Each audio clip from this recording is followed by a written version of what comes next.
Hello, I'm Doug Muzzio. This is City Talk. It's the morning after Donald Trump, the 45th President of the United States. What happened? What now? And why the polls, models, and analysts were all wrong.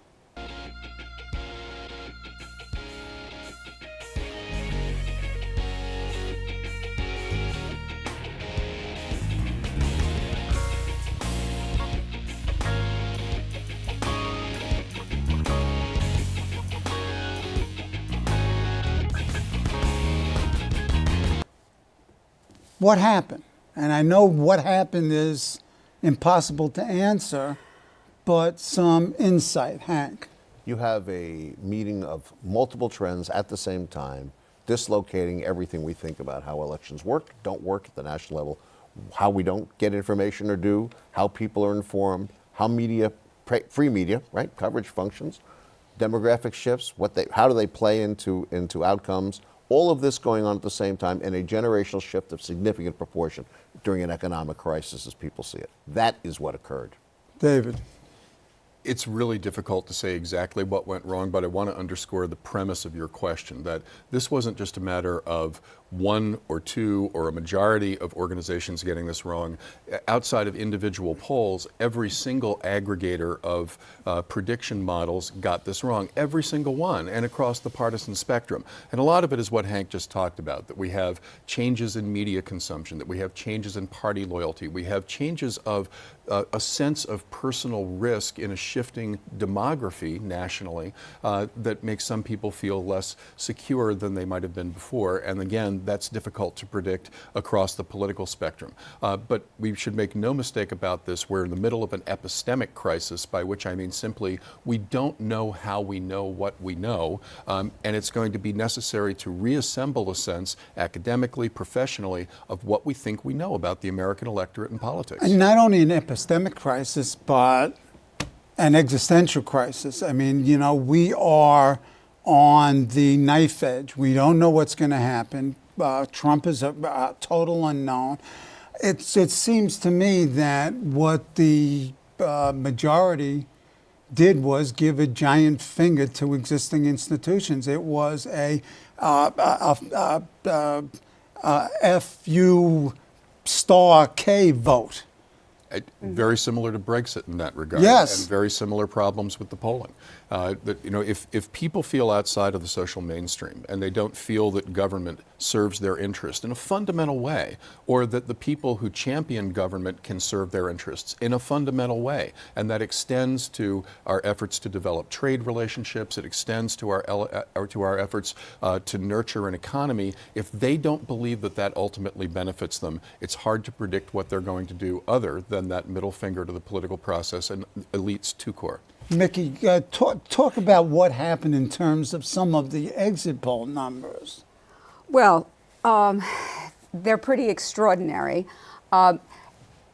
There's such a divide in this country, and what we see by education, by gender, by race is an enormous divide.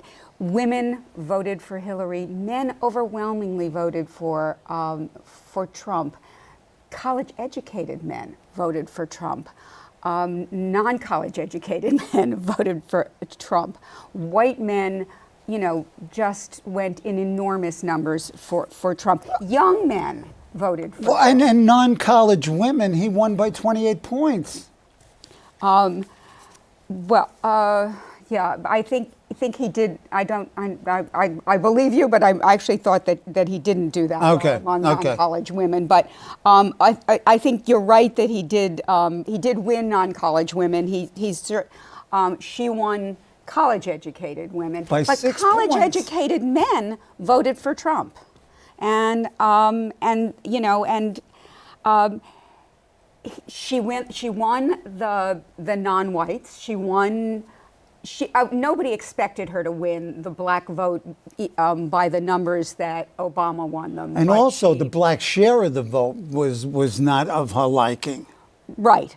But I think neither of those was quite as much of a surprise. I think, although certainly the get out the vote machine of that we thought meant something didn't this time. I think, first of all, not only does everybody have to look back at what they did in the polling industry, but certainly in campaigning, because this was a campaign like no other. Everything we thought we knew about campaigns and how you win did not turn out to be the case. Political consultants have a lot to answer for in this particular context, in this race. And by the way, in some of the things we've seen around the country, it's not so much that they're doing bad work, it's that the way people are getting information has changed so dramatically. Television doesn't have the impact we used to think it does at all. Quarterly viewing on the hour, which is how we measure it, by men overall is down. So where are people getting their information from? The ability of others to influence of who they are have changed. If newspapers aren't influencers and unions can't get people to do what they want them to do, but they have a real interest and they're declining in power, where are the influencers? Apparently it's the internet, and it is language, not necessarily ideological concepts that have anything to do with how people behave.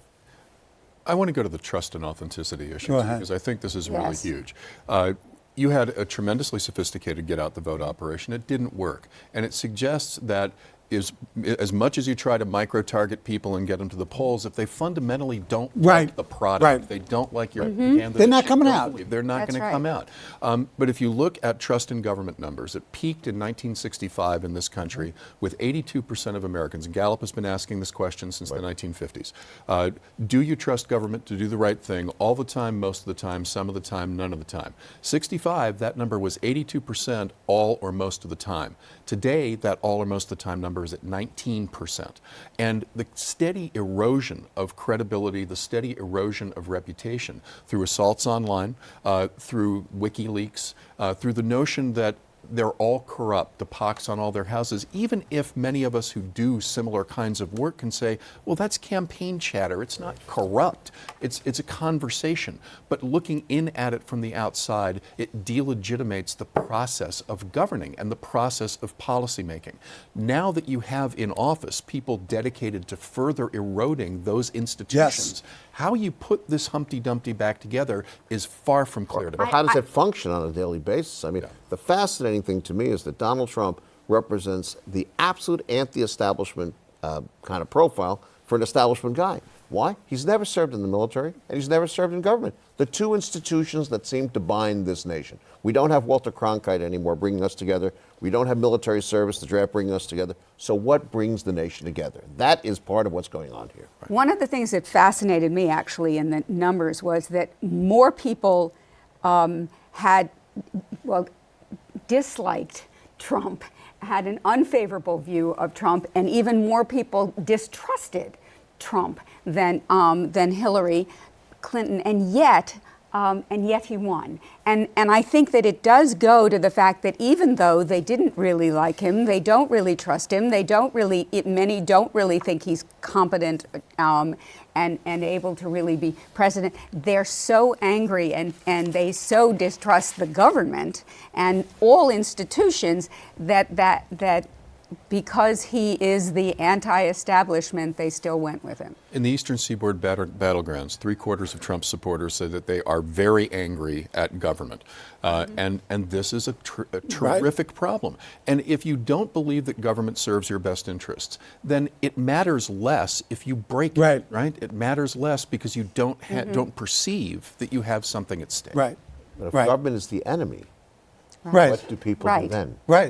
And it's not only government, but it is a whole range of established institutions. You know, the church, the media, you know, everything except the military, the police, and small business is out. And there is intense dislike for those media. Right. And I think one of the things that was really interesting that Trump really got was the direct message to supporters, to the people, not filtered through campaigns, not even through media, certainly not through endorsements or anything like that, but a sort of very direct, you know, all that tweeting, which we may have wondered about, people may have, you know, either laughed at or thought was hurting him, in fact was getting through to an awful lot of people. And a lot of what and how people are getting their information and sharing their information, which now is so completely different from what it was before, because it's so much through social media and not something run by journalists. It's One thing very about the electoral vote and the popular vote, as of 3:29 a.m. Eastern time, he won only by 800,000 votes. So you have 57 million voting for Trump and 57 million voting against him. So the polarization is there, a split is there. So, you know, we have to look at it in the context. What do these 57% that voted for him expect, and what do the 57 who voted against him expect and will act? Look, all politics, as we know, is really about group competition. The difference here is we're not functioning necessarily in groups so much as we're functioning in social class settings. Trump, it's fascinating. You wouldn't think so, but he is the anti-establishment, anti-West Coast, East Coast, carrier of the torch of populism, And going back to the latter part of the 19th century. Sure. He is the vessel for the anger of generations who feel that they have now been displaced in a country where no particular group has a majority hold anymore. So you put that in place with changing in the industrial environment, how people get jobs. I mean, Atlantic Monthly had a piece, I guess, 2 months ago, predicting that possibly the unemployment could be as high, permanent unemployment in this country could be as high as 30% in years to come. Why? We're having an industrial revolution, and the last time we had such a set of circumstances, we had institutions that were created to mediate industrial labor unions, who have now fallen on tough times because they've just not done their jobs, you see. And Trump may be something that saves them. He may create that organizing impetus. It was religion. The largest denomination in the United States, according to the Pew study and Pew researchers, is ex-Catholic. So we don't have religion to mediate against our less kind selves. What joins us together is what really is the question. Okay, now let's move to the what now. International relations. What now? Well, we've heard a lot from Trump about what he'd like to do internationally, and a lot of it has to do with blowing up previous agreements. The Atlantic Alliance is clearly at risk.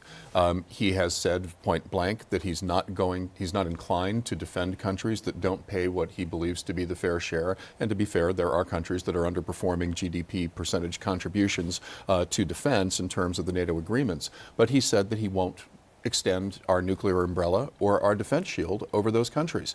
Goodbye, Estonia. What happens Goodbye, in Ukraine? Lithuania. You know, there are, and of course, Ukraine is not part of the alliance, but Estonia is. And there are some real questions about Russian adventurism on the border and the integrity of the Atlantic Alliance itself if you don't have a strong United States commitment. He suggested point blank that South Korea and Japan should consider arming themselves with nuclear weapons. And Saudi Arabia. And Saudi Arabia. And I'm sure that there are others that can come into that mix, and that both at one level degrades American influence as an extender of nuclear umbrella, but also makes these regions potentially much more dangerous and volatile. And obviously we've got Pyongyang to try to figure out here too.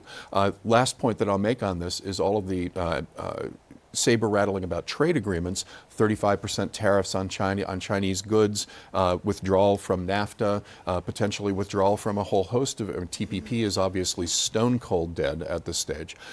So all of these things are potentially profoundly influential and in a short term, under terms that he can largely control, to change the course of trade and our alliance postures around the globe. And then, which brings us to the Senate and the House. We have a unified government. Yes. We have the two houses of Congress. We have the president, and undoubtedly we're going to have the Supreme Court. So you have strictly unified government, and what's the potential? What happens on the unified government? They fight each other. It's political science, American political science 101. You have factionalism. When you have that kind of majority, people start fighting each other. So what does it mean? It means that the United States, for a brief period of time, will look like it has decided that the globalized world and the globalized economy don't exist, that this is really 1933, 4, 5, 6, 7, and that we can just go on our own way until something tragic occurs. And then the President of the United States will have to be the president and not necessarily a populist fearmonger. It's a different set of issues. I'm not very sanguine about this, the way Oh, you I am. describe it. I believe, because I have ultimate faith in the American people. If they feel threatened, they'll do the appropriate thing. Yeah, and but, they have passed. but what is the likelihood that the Republican Party will act as a check on the president? I think they're going to step right in line and goose when the step. checks stop coming from the PACs and the industrial groups tell them this is not good, and the Chinese start cyber rattling, which they will, to get the Americans to stop their sure. adventurism in the Far East, which they've been very clear about, and this is serious. When you start fooling with tariffs, and you start, think about Locarno Treaty, think about Right. Japanese going into Yep, Manchuria, yep. think about Smoot-Hawley, and think about what occurred. Yeah. Wars. These Yeah. are very serious kinds of things, and Trump will get educated very quickly. Why? Because his place in history is also important to him. He won't want to be a guy that sees Americans die unnecessarily. Nick? No, I was just thinking that as of the day before yesterday, or probably even early yesterday, there were all these people talking about how it was the Republican Party that was going to have to, find a new way and was going to be at war within itself. And now what's fascinating is there still are factions within the Republican Party, God knows, but to what extent will they do exactly as you just said, fall in line, because now there's this, Republican control of everything under a Republican president that they would not have chosen. David? I think there are some policy initiatives that we can be pretty confident he will Yeah, pursue, yeah. if not enact, in the first 100 days. He's going to enact massive immigration restrictions, and he is probably going to start a radically ramped up deportation system. We can be reasonably certain that there will be a tax cut for the wealthy that will pass within the first quarter. And that there will probably be, per his promise on infrastructure spending, an increase in infrastructure spending. What aspects of government he will cut in order to begin to make up a gaping hole that will expand the deficit no matter what happens, that remains to be seen, and that's one of the first flashpoints you're going to find with more conservative traditional Republicans along the Paul Ryan mode. But he'll probably be able to get that done, and it will happen fairly quickly. And the question then becomes, when we trust in the American people, does that happen in the 2018 midterms? Or is he able to enact legislation that will appeal to enough people that he's able to maintain those majorities? I'm sorry. And by the way, you were talking about the mass deportations and the things that he's likely to enact. And what was really interesting in the exit poll was that the majority was not for mass deportations. In fact, they were for the path to citizenship. They were not for the building of the wall. Yeah. And yet, yet he won, and yet that is where we're going. And so to what extent will the American people respond to that? Rhetoric is a wonderful thing until you meet reality. And the reality is, if you talk about the people that voted for him and you start cutting Medicare and you start talking about reducing, revamping federalism overall, which means less money for states to spend on Medicaid and federally derived programs that they're mandated to do. Guess what? When mama's in the kitchen, okay, and you expected it to be someplace else because you thought the government was going to pay for it, she's lying in your living room when she's getting to the end of life, you're going to begin to think about it. When the piece of mail comes that says, by the way, the benefits are cut, people in Western Pennsylvania who voted for Donald Trump are going to say, wait a second, this is not what I bargained for. Not what I wanted. And it won't be until that moment when people have that great moment of sanity. Why didn't they have the great moment of sanity before the election? I blame a couple of things that are more direct and less conspiratorial. The insurance industry never friended Democrats, certainly by announcing that the Affordable Care Act premiums were going to go up and made that kind of public, not themselves directly, but certainly getting into the papers, didn't help Hillary Clinton whatsoever. Nope. Okay, that's pretty clear. Okay, timing is everything. The generalized inability of organized labor to do anything but write checks tells you about their lack of hold on people. And when minute you go to dinner with the boss, the boss eats you is one of my old days. Right. I think the insurance industry and others had a vested interest in ensuring that she did not make it to the finish line. And then but speaking of that, I would think Obamacare is dead. And the question is, what replaces it? Right. Yes. We haven't heard even nothing. a glimmer of an outline of what we haven't heard is deafening. Deafening. I mean, the only thing we've heard is deportation and, making trade restrictions. Yeah, trade restrictions and making our allies pay for services, the nuclear umbrella, and proliferation. That's all we know. Well, the guy who's going to decide what our futures are like is not anybody in this room or even the guy at the White House. It's going to be Vladimir Putin. He's going to make some big decisions very quickly. Yep. And he's going to Yep. test this president Yep. very, very Yep. quickly. Yep. And either he will come to the moment or he won't. And when the sabers start rattling and the international indices of financial markets start to decline, the guys that voted for Trump, who are living on pensions in some cases and small ones, are going to wonder, wait a second, why is this falling apart? It may be too late, but No, I think it's going to come pretty quick. You know, when you have interest rates at the level we do, people are going to be relying on income from other places. When your utility stocks start to decline in value, okay? When these things happen, the staples of a retirement start to occur, what do you think they're going to do? What they paid, what they wanted is not what they got. okay. And then what? That may be the epitaph or the. Go ahead. I think Trump can play this out for a while. Yeah. He campaigned on a platform of protecting Medicare and Social Security, which are widely perceived by the people who voted for him not to be programs that disproportionately benefit people of color. And I have no question that he will work against the Ryan wing of the party, which would like to fundamentally change those programs to try to preserve them. And that moves makes us think about how far out do we push that popular revolt and that sense of where things are going wrong. And if you can continue to blame that on new Americans, undocumented peoples, unfair benefits in his constructions to people of color, you can play this out for a while. And one of the things that we have found over the course of these last 24 hours is that bigotry sells. Yep. In years to come, scholars will do, and maybe not in years to come, but maybe we'll live to see it. Scholars will do content analysis of the things that Trump said, the things that those supporting him said, and they will have a very interesting set of books and other things and monographs that come out of that, and it will be devastating to the American psyche, because what he is saying and what may occur is, in fact, everything that Americans have talked and fought against their entire life, I know. throughout the entire history of the nation. That's what's profoundly disturbing about the result, is that it's really counter to the United States, America, its values, its interests, and its future. It's surprising. Yeah, it is. It's so counter to it. It's so the sort of the hopeful changes and language that we expect of a leader. This is so completely different, and so anti everybody.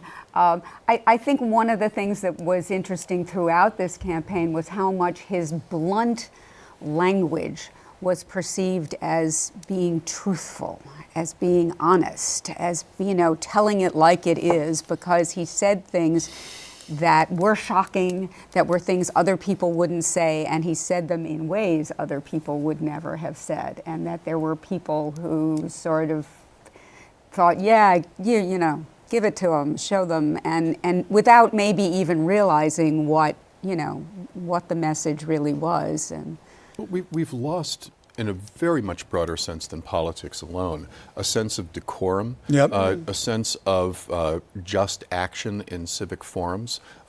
Breaking those norms is seen as an authentic gesture, rather than adhering to them, a noble gesture of some sort.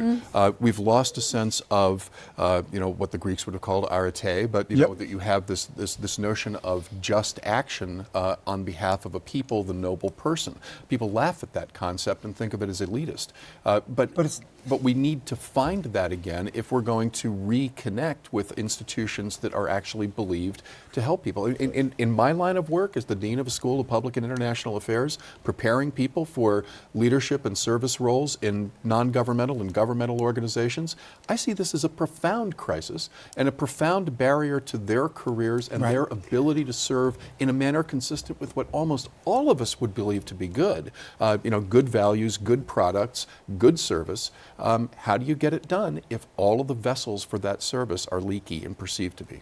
I think, as a teacher, and as a mother and a grandmother, I also think, what is the message that just went out to our students, to our children, to our grandchildren, to our daughters, our granddaughters? I mean, about behavior and what's okay and what we want them to grow up to be and to emulate, and, is somebody who spoke that way and who seems to be a bully and seems to A negative role model. A negative, right. It spouts a lot of things that are really kind of hateful messages. Is this, this is what we teach our children not to do. And you're already seeing it in the schools where, bullying and particularly Trump-related bullying. And the discourse has become vulgarized. Well, I thought about my grandfather, may he rest in peace, last night. My brother was a policeman. He married a black Dominican. And at the marriage ceremony, which was down at City Hall, my aunt was there, my grandfather's daughter. And I looked at her and I said, what would Grandpa say if he were here? And she looked at me dead up and she said, he would say, this is America. And that is the great thing, I think. That story, that vignette, tells us what we are about to lose. And if we don't find a way to organize, because we're completely disorganized, methods of organizing, which David touched on, just don't exist in the same way. If we can't find institutions that people are willing to adhere to, then how can you have that America? Right. I agree. What institution, what could conceivably offer a counter? It's very hard to see right now. Yeah. You need to have you need to have a transparent government acting in ways that are both in the interests of the people, broadly understood and inclusively understood, and that can advertise that interest. Let me just take one very quick example. The American Recovery and Reinvestment Act, this was the stimulus package in 2009. People criticized it legitimately for a whole bunch of reasons, but almost every economist says that that's the reason we didn't go into a depression. But the administration ceased to defend it the moment it was passed. And people never connected the ARRA with their own economic fortunes after that point. It was widely perceived to be only a boondoggle. Government has to be in the business of defending itself, and right now it is simply a punching bag. But is this going to happen? Is it even plausible that it could happen in an environment where the people leading government want to see it devolve? Blow up. Okay, but we're running out of time. One good piece of news is that they passed recreational marijuana in Massachusetts and California, and I believe Nevada and maybe Maine. So we can go up to Boston and relieve our anxieties. I have a house in Maine. You're all invited. Thanks. I want to thank David Birdsell, Mickey Blum, and Hank Sheinkopf for being here this early morning in what must be the most stunning political development in my 50-plus years of watching politics. We've seen the cataclysm. Let's see if we survive it. Thank you.